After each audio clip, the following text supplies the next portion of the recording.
There's so many different kinds of thermometers. Can you talk a little bit about getting a really accurate temperature reading? So we don't really have to have a super accurate temperature after the child is, like 3 months old. When they're under 3 months old, I still recommend first of all, you don't have to take the temperature all the time, but if you thought they were hot or if they're crying for no reason, then you could take a temperature. And I still recommend the rectal thermometer for that because that is the most accurate temperature. But obviously over that age, kids aren't big fans of the rectal thermometer. Parents aren't either. Yeah, parents aren't either. So, you don't need to be doing that. I kind of like ear thermometers just because they're super easy. They're a lot easier than the other ones. They make some now that scan and do those things.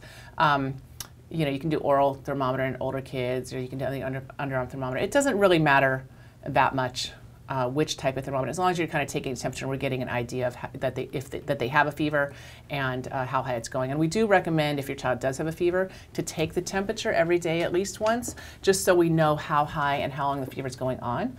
Because a lot of parents really feel like, oh, well, I felt them, they were hot.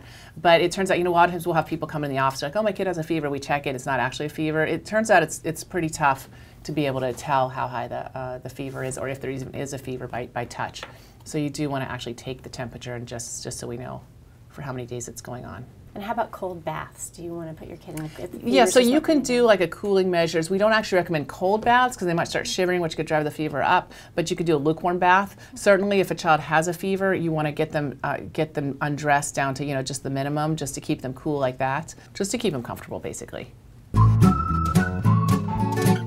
The fever itself is not the issue. It's sort of what's underlying the fever. And the vast majority of the time, that's going to be a virus that's going to go away on its own.